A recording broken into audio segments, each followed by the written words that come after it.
So I thought I'd quickly highlight a method I think you could use to easily and with a high degree of accuracy identify which NES cartridges have the Famicom converter inside. And I won't go into too much detail about what the Famicom converter is or how it's used. There's tons of videos on that already, and if you're watching this you probably already know. But ideally what you want to be able to do is take the cartridge apart and actually have a look inside. But obviously if you're at a store or at a market or wherever, you can't go around taking people's games apart. So what do you do? Next best thing? Well, you can have a look inside the cartridge without any tools, and all you need to do that is turn it upside down, put your finger in the middle of the cartridge here between the circuit board and the plastic, and then just gently with your thumb you can pry it open and actually have a look inside the cartridge.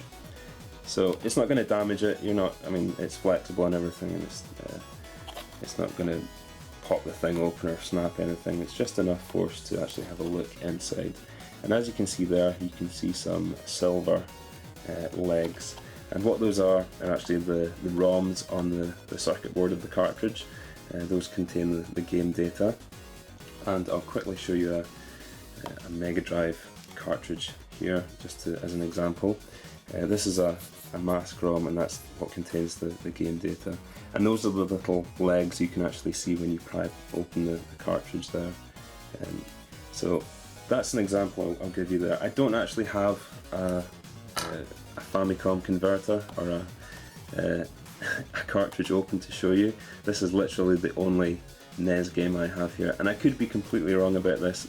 I live in Scotland and the NES was never a really big thing here. Most people either had a Master System or one of the 8-bit computers at the time, so I could be completely wrong on this.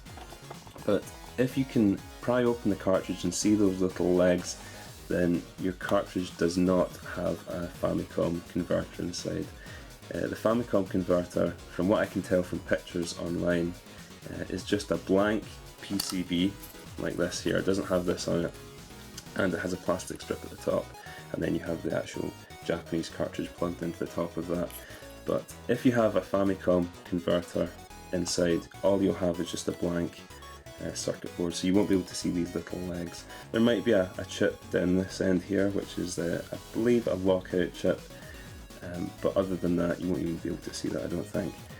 But if you, well, basically just to make it simple, if you can open up your cartridge and see those little legs shining back at you, then the cartridge does not have a Famicom converter inside. There's a whole bunch of different things or info that you can use to identify which cartridges have the converter inside. I thought that was quite a cheap and easy way to do it, just pop it open like that. I was actually watching a video by EdT1138 the other day, and he did a really in-depth video with loads of information on identifying which games have the converter inside, so I'll leave a link to that in the description below. But this is just my take on it. Obviously I don't have too much experience with the NES, so I could be completely wrong, but that was just my idea of identifying which games had that converter inside. So yeah, thanks for watching, and I'll catch you again soon.